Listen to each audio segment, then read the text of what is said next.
Welcome to another episode of the TeacherZone with Chris and Tyler. I'm your co-host, Tyler Maroff, and I'm here with Chris Bates, my co-host. How are you, sir?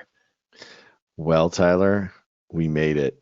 This is episode 5. So, for those of you that have listened to I them know all, who's watching. You can't see my smile, but I'm smiling. This is going to be a good one.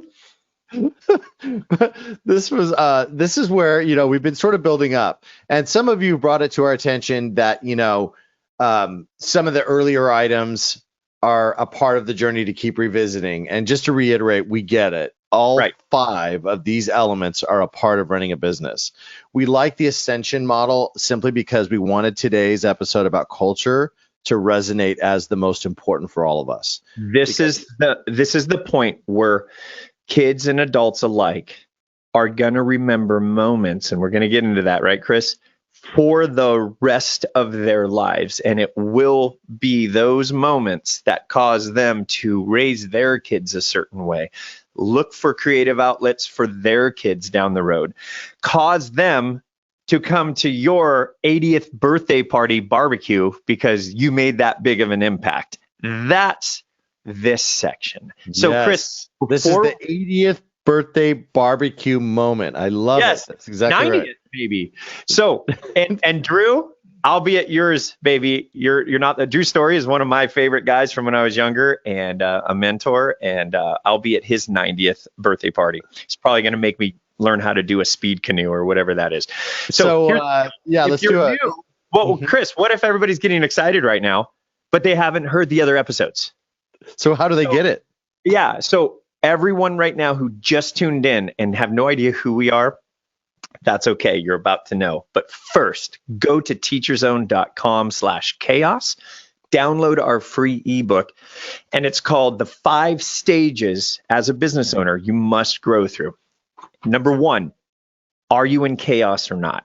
Number 2, getting organized and getting out of that chaos. Number 3, engaging your students, kind of remembering, why did I want to do this in the first place? Oh yeah, let's make an impact, right? Number 4, this is big. 4 and 5 go together. 4, last episode, is fueling growth. And now we're on to building culture. And it says lives are being changed, a community is being built, and people can't wait to be a part of the transformation that others are already being a part of inside whatever it is you built. Mm-hmm. So, Chris, where are we going to start? Where do you want to start with this? Well, you really bring up a good point with the idea with that 80, 90th. Well, with modern technology, let's call it 150th birthday, maybe. Yeah, right. Because what you made me think of is one of our friends' fathers down in the South. When he passed away, he was so impactful that they actually threw a parade.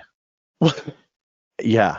And at the Razorbacks, because it was in Arkansas, where he was a big fan, they actually had a tribute during the game. So they had a parade and a tribute at the college, like all this stuff for this guy. And let me guess, he would have probably turned over in his grave if he knew everybody even did that for him. Oh, in fact, when he was in the hospital, the family immediately started calling and handing out to anyone that wanted tickets because they knew that he would be so upset since the family wasn't at the game that someone wasn't using their seats. Oh, so even while he's dying, he's like, make sure those are being used. Well, no, the family knew him so well. Right. He didn't request that. They're like, Dad would freak out if he knew that those tickets weren't getting used. Let's make some calls and do him a solid. And so the point is do you want to be the type of person that creates that much love and energy that people just have these memories and are so grateful for all that you've done? And of course you do. Yeah. Chris, and it doesn't matter if you're more of an introvert, silent, altruistic ninja. And true altruism is doing things for people and expecting 0 in return. Okay. That's what true altruism. So if you're a quiet giver or you're a connector and a people person and you're just gallivanting around the country trying to help people, everything in between. It doesn't matter. We all want to hopefully be remembered as a positive light in people's eyes. And maybe, and if you don't, I'd stop listening right now, because this is totally the wrong podcast for you. But I really don't. I think this is for everybody. So, yeah, I'm excited. You know what? If you're in any type of learning business, right? So if you're teaching any kind of topic, skill, talent, you're passionate about what it is you do, you know, and just like you talking about Drew, your 7th grade science teacher, social studies, sorry. Yes. Just like you talking about Drew, it doesn't matter what you're imparting as far as skill, knowledge, talent. As an instructor, as someone that's your job is to literally inspire someone to action, right? Inspire someone to learn, inspire someone to actually practice and do whatever it is you're teaching to get better in life. So we know that you, Chris, just by default. Yeah, by default. And I 100% agree. Or we inspire someone at the very beginning to find out if this is the path they even want to be on. So we're an open-minded, open-hearted mentor waiting to see who will be received into what we teach and how we help people become better at something, because newsflash, someone helped us.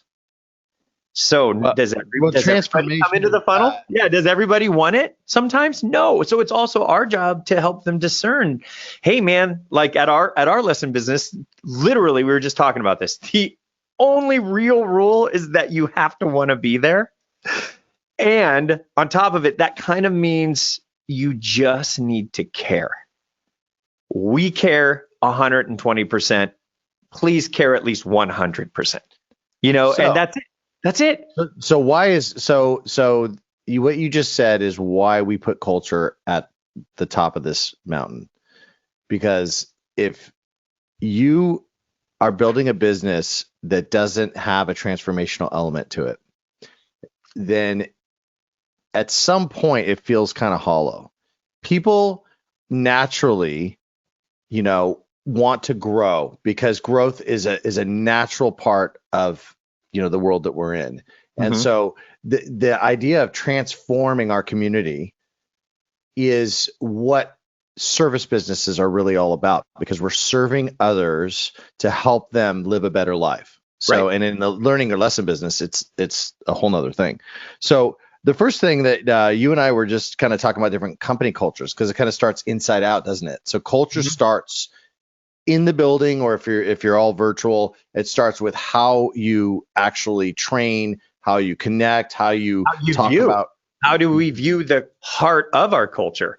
If you're the owner, or you're like Chris and I, we're the owners, we walk around and the inception was with us. And so we didn't have 12 guys we hired and then said, hey, what should we build?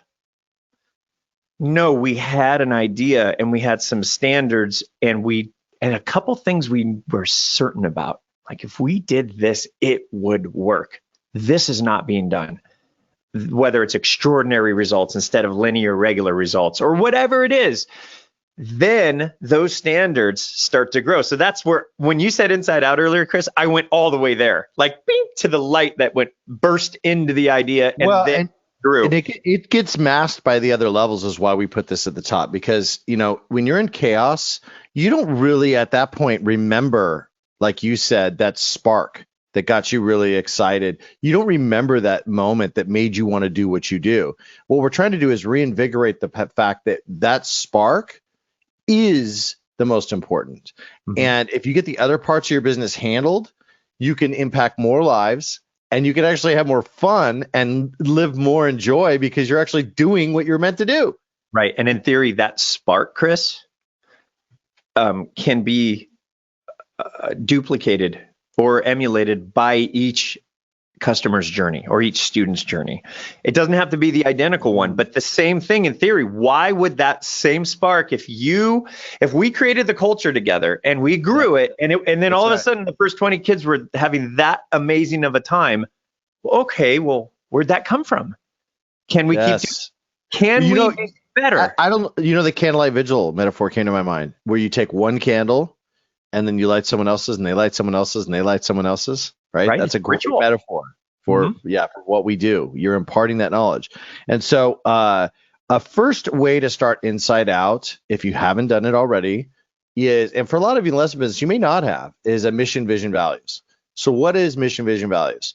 You hear all about corporate cultures that do it. You hear all about this stuff. It doesn't have to be complicated. It's very simple. Vision, I'm going to start there, is where the heck you're headed. Mhm.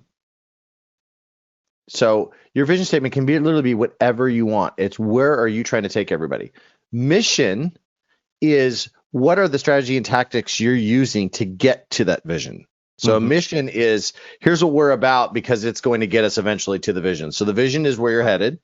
The mission is what you're doing to get there. And Right. then what the values are is the values are basically what are the rules or the ethics that we embody to make sure that we're keeping those parts pure. And so, Tyler, you brought something up with Google. What was their mission for a long time? Hmm. You, everybody needs to watch The Social Dilemma if you haven't already. So Google's been around a long time.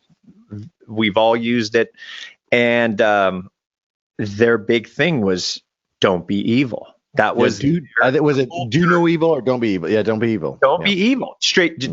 You cannot be more simple than that. And part of the reason is the algorithms for tracking what we consumers like, because we're basically their products when it comes to them. They started to become demigods with information and behavioral persuasion and control. Straight up, just instantly you saw things in front of you, and they had that. So they're like, guys, this is a big deal. We've basically created a monster, so don't be evil.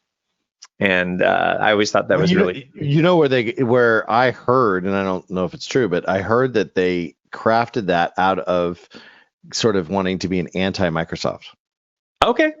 They saw Microsoft. It was sort of a like almost like an elbow at Microsoft's monopoly almost, where they were relentless pursuit. Yes. And they're like, we don't want to be like that. We want to be more thoughtful and giving. But here's the funniest part about it. They just changed it. Mm-hmm. And what does that say about where they're at? Dilemma, you'll kind of see. It's like, did we already fall off that cliff? Because, Alexa's shipping me stuff now before I even order it. So not even knowing what they changed it to, because Tyler and I are just talking off the cuff here. But I'm gonna pause it. I'm just gonna say it. I think it's now it's scary in the sense of it portends the fall of Google. I'm just gonna say it, because for them to change something that they were so known for speaks volumes. Mm-hmm. Right. Because it doesn't mean the fall of them monetarily. What you mean is they almost like fell from grace. Yeah, they're culturally, that speaks volumes. That basically says that is no longer as important to them as something else. Why would they have changed it? Right. Why? Ask why did they change that? Why would anybody ever say, you know what, we should change that. Don't be evil. We should change it to, what did you do? Wait, what did you do? What? You mean you're guilty?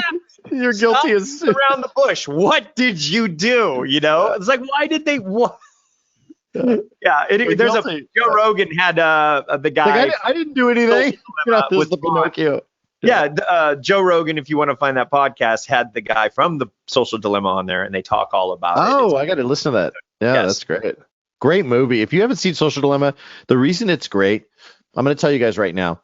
I have a firm belief that if you are in the lesson learning business, you are not only a hero as an entrepreneur, like we've talked about, but you are actually on the cutting edge of the next 100 years, because we move so fast as a society that we're actually moving towards, you hear about biotech and automation and artificial intelligence taking away everybody's jobs. So guess what? if that's true, then that means all of you listening to this, anyone in the learning or lesson business, that means that you now hold the keys to the kingdom, because that means that in theory, humans will have more time to level up their skills, their intelligence, their learning, and you're at the crux of that. That's Right. major.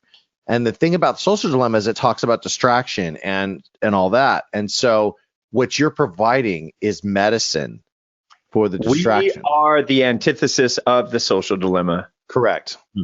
Now we may use some of the targeting, like in Fuel Your Growth episode, and we'll use the targeting to get some students. But gosh darn it, we're transforming their lives once they get here. You know what I mean? So look, I know here's the deal. Facebook happened, right? We all got on Facebook. I grew a business out of Facebook and YouTube. And back then there was no ads. It was all free. Everybody saw it.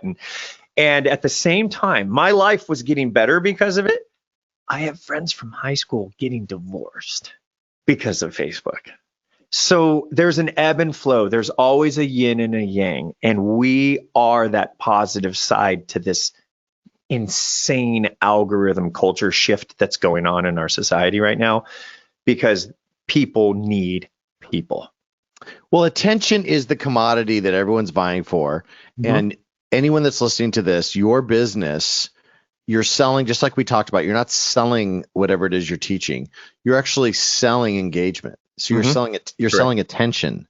So the more you can keep people's attention on something positive, on something that's growth based, oh my gosh. So that culturally right there, since today's topic's culture, you and I are going to go down a social wormhole. But culture is all based on what do you want people focused on, right? And so in other words, if we're talking inside out, that goes to the cleanliness of your operation. It goes to your brand awareness and your colors. It goes to everything from like what sort of events you have. Do you sell merchandise? It goes to like how that all is presented. What people are proud of. Are they proud to wear your stuff? Do they want to wear your stuff? Do they want the badge? Do they want the thing? Is there that much of an impact where people want to present and be part of what was built because they're invested now? So that's part of the trust in the relationships that were formed. So design, branding, mission, vision, values, trust between staff and owners, staff and clients, and environment, which you just brought up. Exactly. Yep. So is it clean? Do you have a janitor? Are you the janitor? Do you have standards? Like if you don't, that's where we talked about leadership last time. It's time to actually be a leader. Okay. Because as the person that's listening to this, I assume you're in a leadership role or the owner of the company. And bottom line is people are counting on you to actually have standards. Because if you don't, if you just let everybody do what you want, that too is a standard. That too is a culture. Right. You have now drawn the line in the sand way over on the side of the client. So they make all the rules, which, newsflash, that creates chaos. You've now let what do you call it? You say the inmates run the asylum. Yeah, the inmates are running the asylum. And we say that in love, by the way, and you know it's true. But another thing, Chris, when you think of all of this and making an impact and having these standards set, it scares people. And guys, leadership is courage. It's you didn't get here by being scared. You did something one day to get into the position you're in, whether it's chaotic or whatever, it doesn't matter. You did it. Congratulations. But to stay in fear once you get comfortable or to a spot or whatever it is monetarily, there's 7 billion, 8 billion people on earth right now. And I know in the county our lesson business ends, there's 4 million people now. We don't need all of them. We want the ones that believe what we believe. So that's a huge part of culture. A big part of culture filtering in who are people. And it's nothing against the people that don't fit. And filtering out the cancerous elements. If you've got a staffer, okay, right now, heart to heart, I want you to look inside right now at everyone that works for you. And who are your people that are invaluable that you would go to bat for all the way to the end? Because, by the way, Netflix actually has this in their culture Culture statement. outline. In fact, you can just Google Netflix culture slide share, and there's a whole slide share on a 100-page Netflix culture document for their Good stuff staff. in there. Yeah, and what they basically say is, in leadership, you should be analyzing your team constantly and saying, "Am I willing to go to bat for everybody?" In other words, is everybody indispensable, so to speak? Anyone that you're like, get rid of them. Right? The rule of thumb is hire slow, fire fast.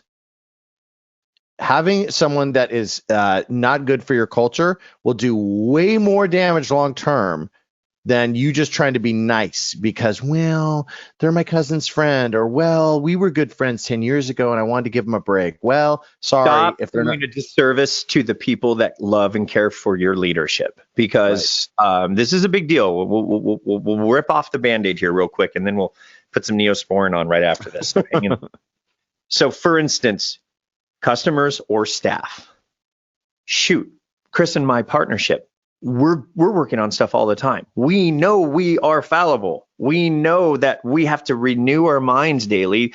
I mean, how many cells are dying every day, Chris? Like, we have to eat healthy, exercise, be in gratitude. There's all these things that lead to the heartbeat of our culture at the top.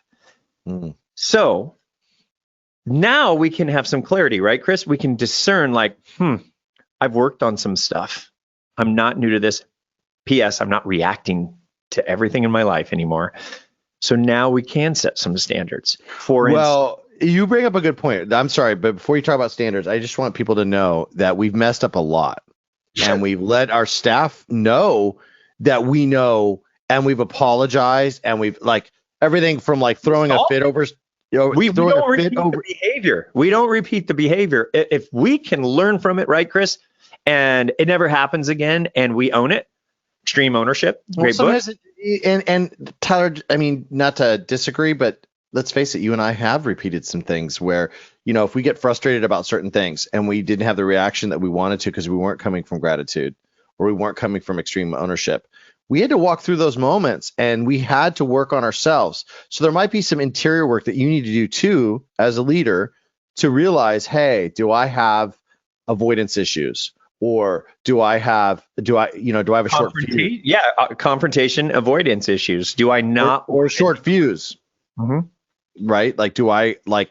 And what are those, Chris? Those are just byproducts to something inside of yourself anyways. Like, why am I so mad that someone isn't happy with everything I gave them?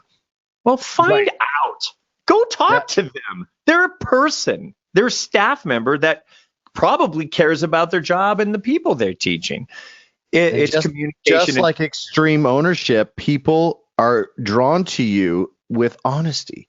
So when you simply state, hey, you know what? Yesterday I hadn't eaten and I acted in a way that isn't with the culture I'm trying to create here. I just wanted to apologize to you guys. Appreciate it. Because they're like, wow, our boss is human. Right.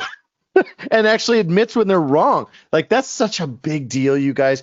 You are so much better off admitting when, I say that to my kids all the time, that, everybody messes up. In fact, challenges and messing up is the adventure. Right. And the only time that you can truly mess up is not owning it. Right. That's true. Moving through into the solution feels like you've accomplished something pretty big, even if it was an unplanned mistake. When you move through it and it's uncomfortable, usually moving through it with transparency and truth and honesty and ownership, it's the easier, softer way, even though it looked hard. It felt like it was going to be so hard if you didn't say anything, or if we didn't say anything and we just moved. And 7 months later, all of a sudden, instructors like, out of here, one of our good ones or something. That's where Chris means you would have messed up. So that leads us to standards. So this is all culture building stuff, you guys. These are all attributes and pillars of who you are that translates down and helps the staff understand your intent and the mission and vision and values so that they can disseminate and give that out as well. And maybe the one staff member's like, yeah, too weird. I just want to be a contractor. I'm out of here. I don't like it. Cool. It worked out. That leads us to customers. Yeah. So customers, we're really big on, and I learned this from a mentor in a different industry, Todd Duncan. Todd Duncan changed my life in the real estate industry a long time ago before I started doing music full time. And he told me in the mortgage industry that I needed to separate my customers and where I got my business from. And he has 4 categories. And this changed the culture. And I took the same thing, and Chris and I apply it to our lesson business, and not just that, TeacherZone. Anybody can use TeacherZone, but we're not going to let people just push us around. We believe in something amazing that's going to help thousands and thousands of people, millions. And so here's the deal. It starts small. 4 types of customers, right, Chris? We've got high maintenance, high profit. We have high maintenance, low profit. We have low maintenance, high profit. And we have low maintenance, low profit. So Todd told me to figure out which ones of my partners, realtors that were sending me business, were under which category. And I had 2 realtors giving me business that I couldn't sleep 3 to 4 nights a week at least, because they were so intense and mean. And I was in my late 20s, didn't even know how to handle it. Todd said I had to fire the high maintenance, low profit, and the high maintenance, high profit. So in the lesson business, that might mean a crazy family that has 7 kids in your program, but they literally are a cancer on your whole team, your ops team.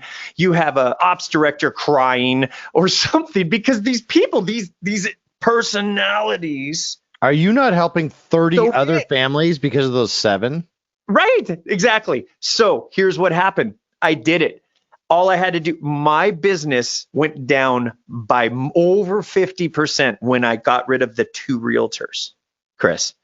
For 4 months, Melissa and I were sort of in trouble. It was like we went back in time 7 years for about almost a half year. But the low maintenance, high profit realtor I had, and then the few other low maintenance, low profit realtors, I told them what I did. And they thought it was, I sat at lunch with them. Those people, birds of a feather flock together. They knew the other realtors. Everyone knew each other. So they understood. They sent me their grandparents, their mothers.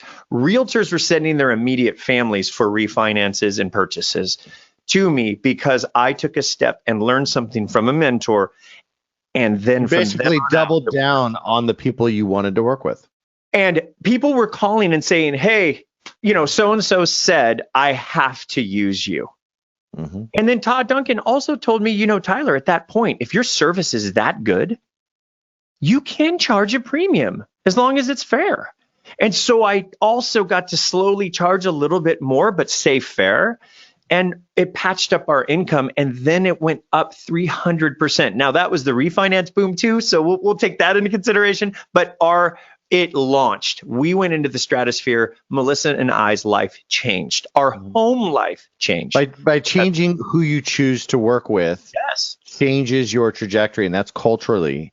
You chose to create a new culture. And in fact, you reminded me, we were talking about vulnerability.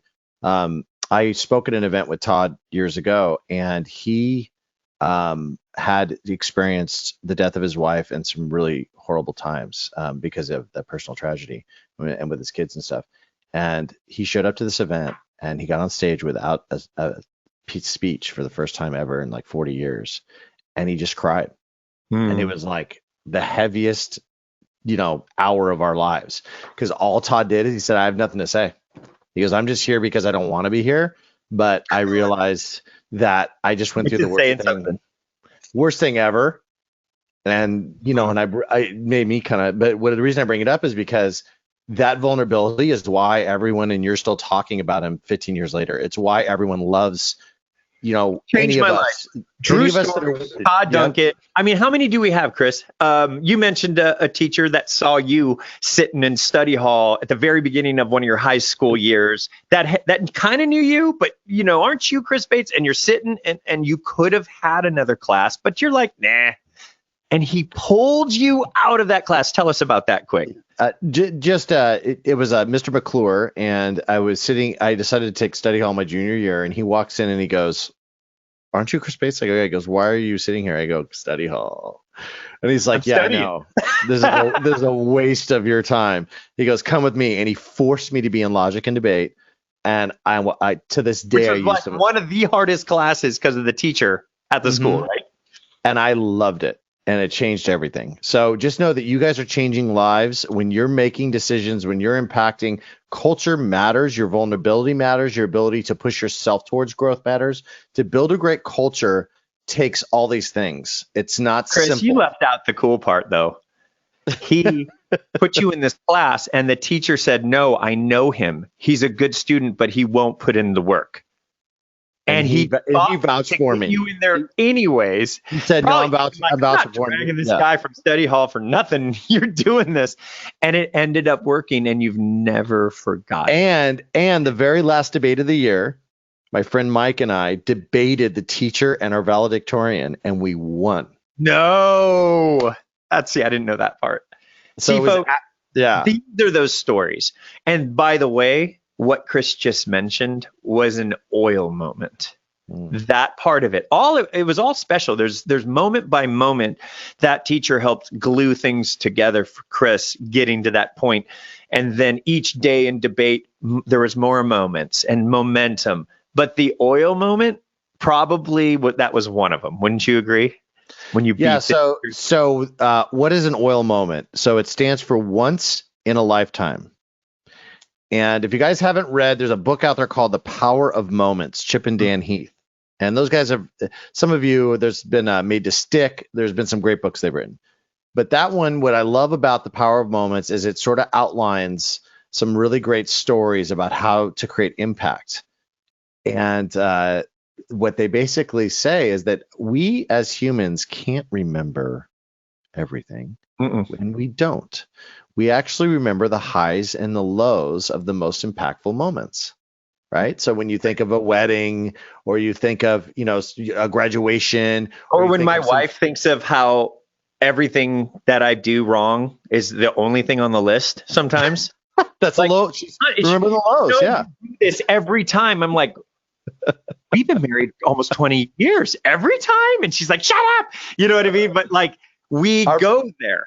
Our brains aren't wired to keep the middle. Our brains are wired to keep the extremes. So we remember the highs and lows. We just do. Right. That's how we prune. And if we don't have great experience to back learning, that's why you can't speak at your students. It's why asking questions actually makes them learn more. Because when you speak at your students, you're speaking to the middle part, and they're not going to retain it.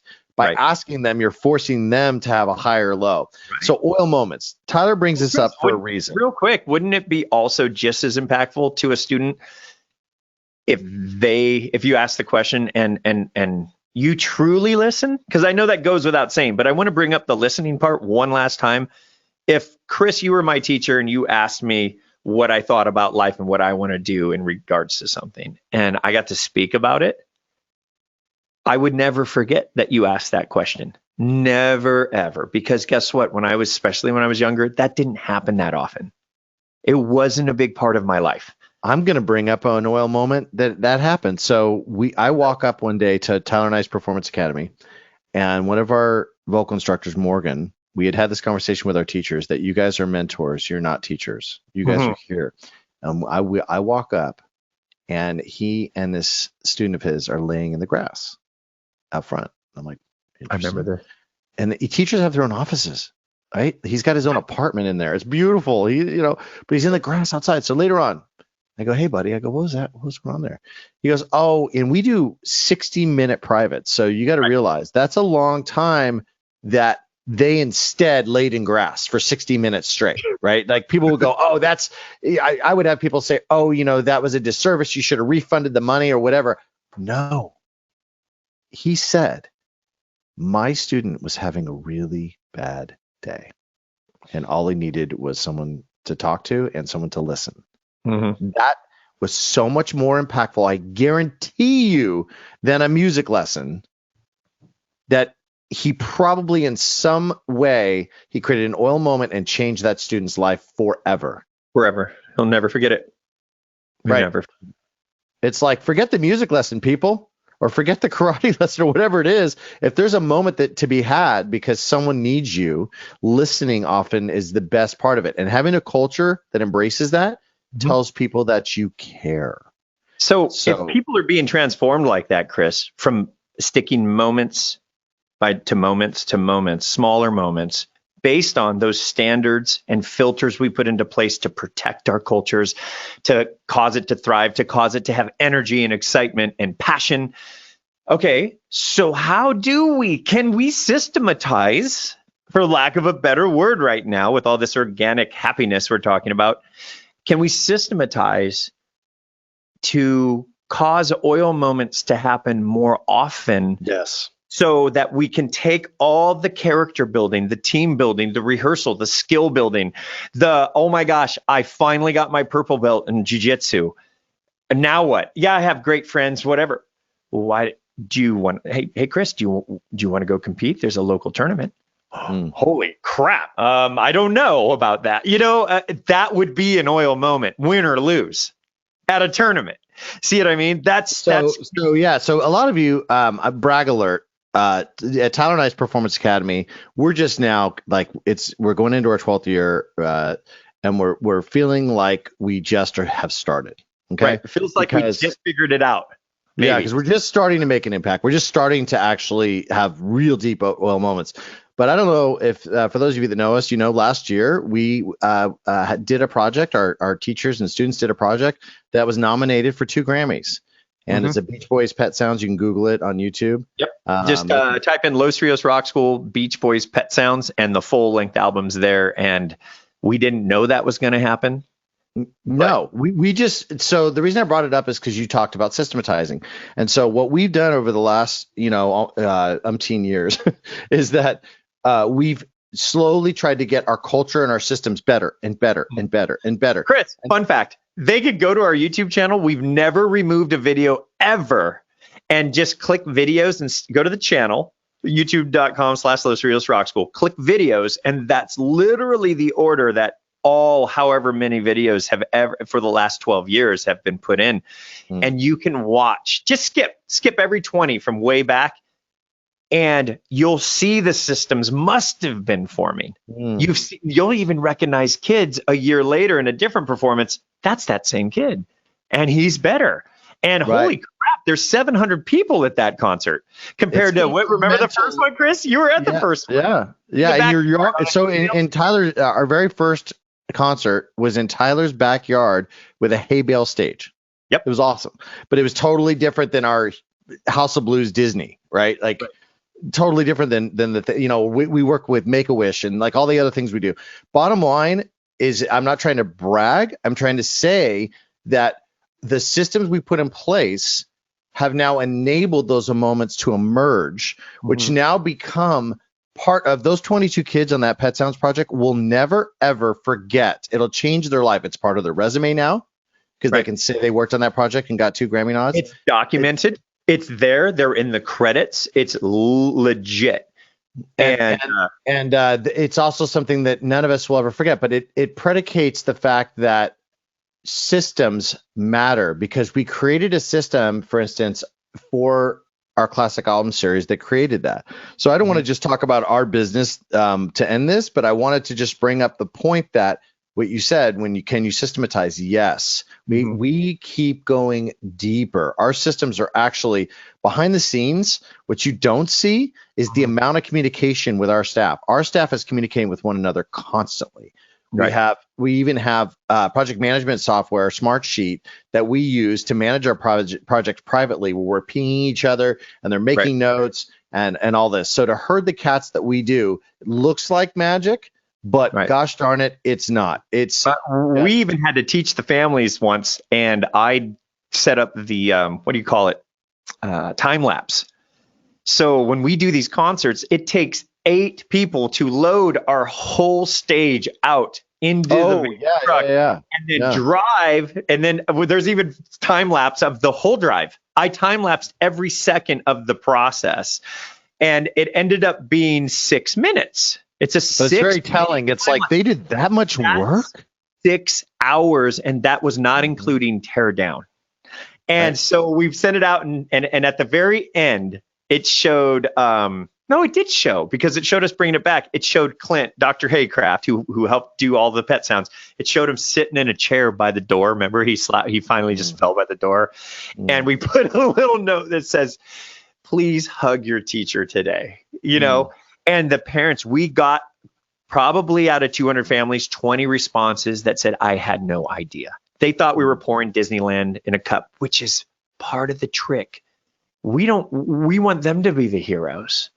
But at the same time, on occasion, there's a parent like, hey, they might complain a little bit because it's an intense process, and maybe parking sucks. I think because it's or whatever.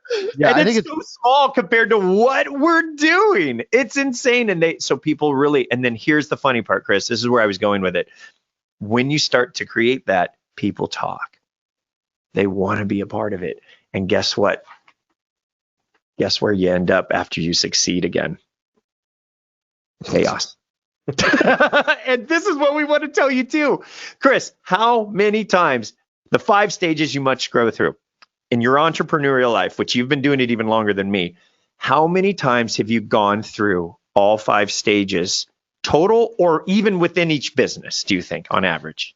3 to 5 times per business, and I've done it 7 businesses. 7 businesses. So it's like 21 to 40 times and counting, because you and I are in a constant process of revisiting these elements, constant process of saying, where's all our friction points? So we call friction the chaos moment, because friction basically means that there's something that's a challenge kind of getting in the way of you being your best. Right. Then it moves into, getting organized. What are ways that we can be better organized? What are ways that we can have better systems? What are ways that we can actually employ an outside system to or internal to make things flow?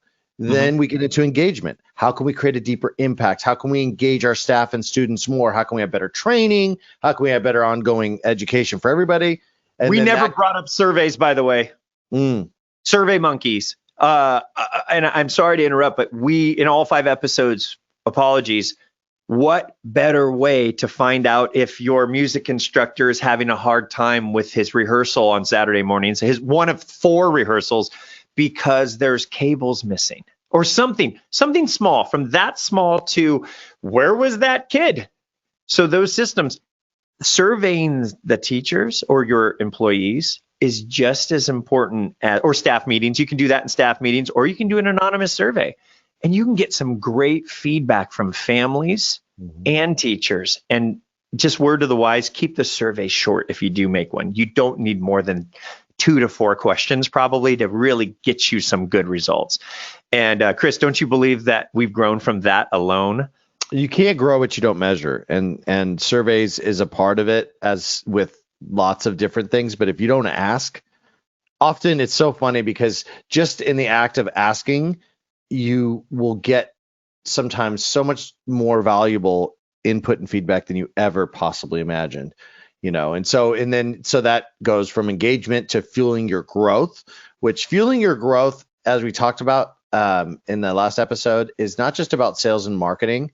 Fueling your growth is also about a mindset of, I'm going to make sure that our company has a better culture each year. I'm going to make sure that all our systems get a little bit better each year. I'm going to try and make our facilities or the way that we do things a little bit leveled up each year. I'm going to keep my employees feeling more secure and safe and happy each year. How can we have them just the better standards you have, in fact, something came to mind, and I don't know how, if this anecdote, but something came to mind with regard to parenting.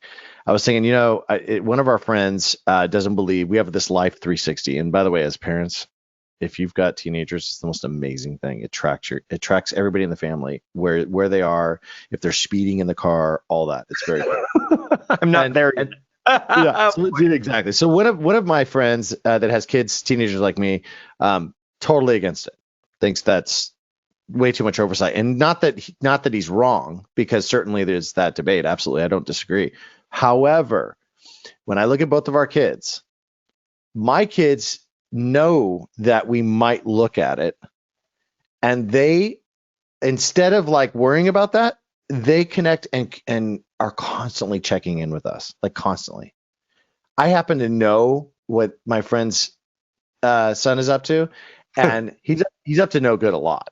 Okay, and so my point is just the fact that my kids know that they're being potentially tracked. We like never look at it much, but just the fact that they know, like we could, they are making themselves more accountable. We get random texts, random calls, like all the time. Hey, gonna go get a bite to eat. And they're at a friend's house. Like, they don't have to tell me that. And I'm not saying I'm not into helicoptering. So that wasn't what the analogy was meant to be. It was the fact that when your staff or your kids or your students know that they're being measured or know that someone cares enough, people tend to rise to that expectation. Yep. And unless they're not a fit. And if the employee decides that, you know what, I'm not taking this crap anymore or whatever, it's absolutely fine. You can come from a place of love, not confrontation or animosity. That is all perception. That has the way I decide to behave as a leader is up to me. Right. I want to lash out.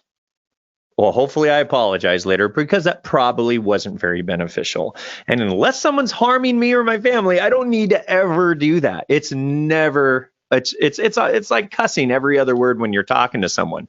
Not necessary, right? There's just things I can, as a leader, I don't have to do. And when we're measuring in love and growth and fueling growth, like you just said, Chris, the teachers, through extreme ownership, they know that's why we're doing it. And maybe the newer ones, or maybe here's a practical real world situation. Maybe you start measuring now and you're a 5-year-old business with a bunch of employees you've had for a while. Just take it one day at a time. They're going to be like, what? Like when, for instance, our school was around 6 years before TeacherZone came out. And then we implemented TeacherZone into the school. And all of a sudden, there's a little bit of monitoring going around. They had to get used to it. Point being is to be consistent, right, Chris? Don't stop. Well, you bring up a point too. For those of you that have independent contractors, Tyler and I, we talk to you all the time, and you're like, well, I can't tell them anything. Wrong. You get to dictate the standards with which your contractors operate. Mm-hmm. So don't think that you can't build a great culture just because you have independent contractors. In the end, do you want to be negligent because you were scared to talk to a contractor about how to treat people? Or have it's like people think it's an ostrich in the sand that I can just let the independent contractors do whatever they want. And by the way, that is a culture, and it's not a good one. I mean, just our opinion. The reality is that what you're saying with no standards is that too is a you've made a choice on how you're representing. Now, this doesn't include the folks that have successful contractor cultures. They because they lucked out and have contractors that love the place so much and the owner so much that they're almost acting like employees anyways, like it's a family. But I'm not disparaging business models. It doesn't matter. I'm not a tax attorney, or I could care less how you run your business. I know you're not a tax attorney. But what I do care about is that you have standards and that you display leadership regardless of your model, because you have to know that you're doing it anyway, even if you're choosing to pretend like you're not. So own it. Take responsibility. Know that your culture is a direct reflection of you and your standards, and care to create the type of culture that actually creates the vision that you're trying to head towards.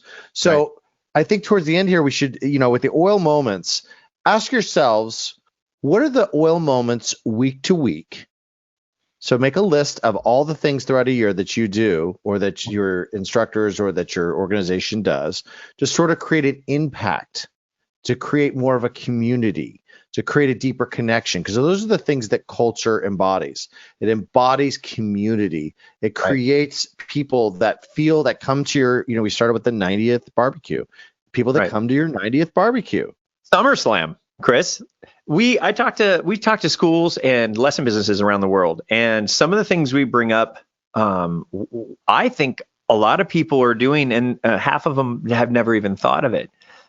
And that's somehow getting people together for some sort of culture, your business's appreciation. Like, why shouldn't the Monday crew who you teach and mentor not know the Thursday crew who love you? Like, why can't they know each other? And so we cheat in TeacherZone. We make group chats, and then they get to chat where it's safe, and they don't have to, introverts don't have to talk to someone right away. They can warm up. And then we, and with hopefully pandemic and summer coming and vaccine opening up, you can start doing this. So we did a SummerSlam, had a dunk tank, and all the kids we raised so much money for charity for the teachers. The teachers were in the dunk tank every half an hour. You know how fun it is to dunk your teacher? So there was food. A band was playing on our stage inside. We built a stage outside, and what did we do? We actually funded the first 100 families that could RSVP. They didn't have to pay for their meals. They got their food tickets all covered. And then, but the dunk tank, the money came back, went to charity. Half of it went to charity, I think.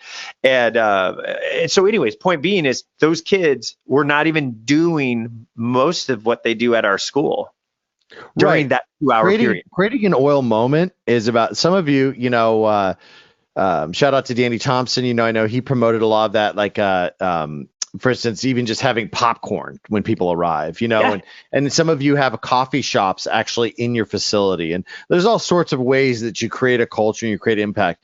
It's so cool. One of them also, that just kind of the stupidest thing, but it comes to mind of that Power of Moments book, was a popsicle butler. There is a hotel that's in the Magic Castle. Got our attention, Chris. Yeah. In the Magic Castle, there's a really junky hotel. It's not even a good hotel, by the way, but it's rated like the highest of any the one hotel. in LA where they there's magic shows? Yeah. Your brother used to go to that, I think. Yes, he had Tucker had a membership to learn magic at the Magic Castle. Oh, I'm jealous. So if you have a magic teaching business, let us know. but the cool thing is that this hotel is renowned for creating oil moments. And so one of those oil moments is their popsicle butler. So if you're out by the pool, there's a red phone, and the only thing that red phone does is bring you popsicles. So you pick up the phone, you say, yes, sir, what flavor would you like? You say pineapple. Great. And then a butler comes out in a tuxedo with a tray with a pineapple popsicle for you. I mean, talk about oil moment. Has nothing to do with a hotel, right? But so memorable. So how can you create a better culture that's in alignment with your values, that's in alignment with your mission, vision, values of where you're trying to take it? We all get to make it up. It's part of our fabric of who we are. We just have to have courage to design it and do it. That's it. There's no secret. Have courage to mess up too. Yeah. Big deal. Seriously, messing up, failing. Well, there's that silly Gretzky quote, but it's so true. You miss 100% of the shots you don't take. So if you're not taking any shots, hey, congratulations, you didn't miss any. But you didn't make any either. Right. And then you died. And that's the end. Yeah. Good job. Yeah. Yeah. Let's not do that. Let's go the other way. Having the courage to try and create a better culture and then get it wrong is part of the game too. And so as you're leveling up your business, as you're trying to create a greater impact, and as you get into these cultural ways of thinking of what are my standards? What sort of when people think of us as a business, what do they think about? Those are the kind of thoughts that you should be having as far as what you're trying to present to the world. And if you're not there yet, actually you shouldn't be ever. You should never fully arrive, because that's part of the journey. Right. Is trying to make a greater impact, trying to have a better adventure, trying to, it's an adventure. Challenges Like I said in another episode, can you imagine a James Bond film without any challenges? Or a villain. Right. He's like getting So, groceries and stuff. Like, no, he's not even getting groceries. They're delivered, so there's no challenge there either. so are you playing it too safe? that you are like the most boring film ever? Mm-hmm. So that's actually a problem, I think, for a lot of folks is like, oh, our business is good enough. And if I stretch and change it all, but see, that's why you keep it small. You're playing small ball. What if they inherited the business and they're like, but it already does its thing. You're there now. Its thing has changed. You're there. And change or die. So great analogy for that is I read Richard Branson's book, The Virgin Way. It's great, by the way. And he's got a lot of great things in there. He's owned hundreds and hundreds of companies. But do you know that his Virgin Records, which went bankrupt in the 80s, he did Steve Jobs saw an ad that he ran for April Fool's. So Richard Branson ran an ad in the 80s for April Fool's Day for Virgin Records that said, we have cataloged every music that's ever been in history, and you can now get it with whatever, one thought. It was like a joke, right? Because it's the 80s and there was nothing digital to speak of. He had basically the mindset of the iPod, but it was just a joke, an April Fool's joke. Richard tells the story with just cracking up at how dumb he was, because Steve Jobs said that was the inspiration for the iPod.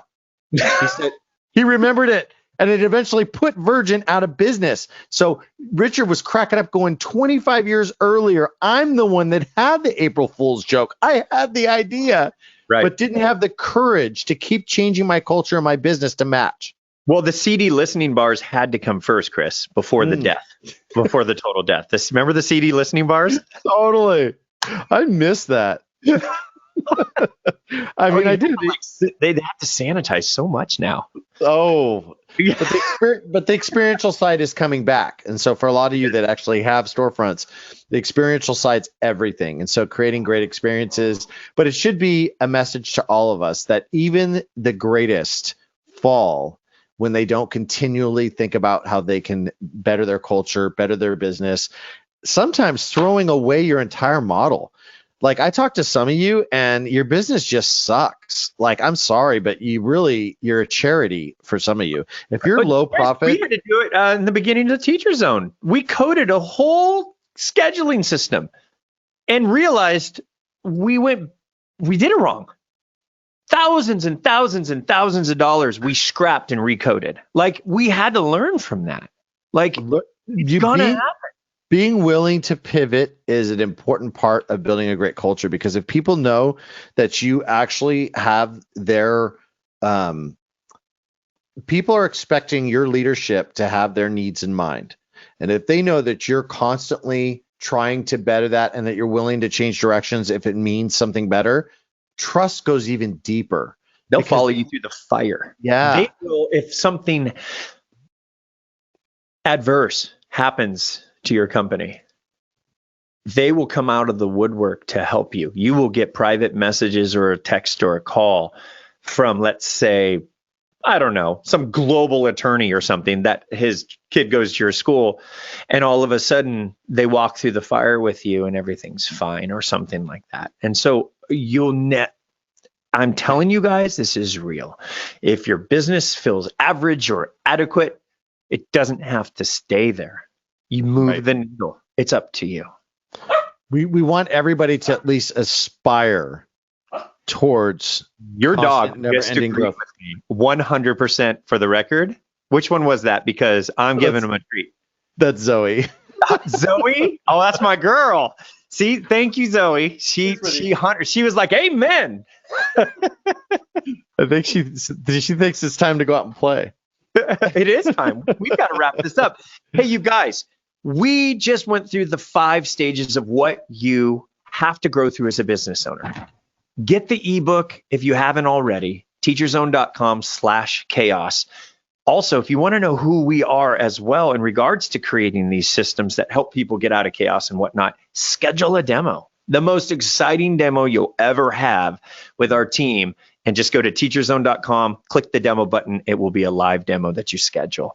Also, remember, if you're not following our podcast, yes, thank you. Wherever you listen to podcasts, Apple or on Android or whatever, we're everywhere. So follow the TeacherZone with Chris and Tyler and Spotify. It doesn't matter. We'll pop up, and we have a bunch of other episodes prior to these as well. And don't think we're done, okay? This 5-part series was the new chapter, and we're coming at you with more content and more conversations and hopefully some great guests in all the lesson business industries in the very near future. And we want to tell you all, and Chris, I know you feel the same way. We appreciate you, and we do think you are the heroes. 100%. So if you have any questions, reach out, teacherzone.com or Tyler at teacherzone.com or Chris at teacherzone.com. Tell us what you think, your thoughts, or topic ideas. We're all for it.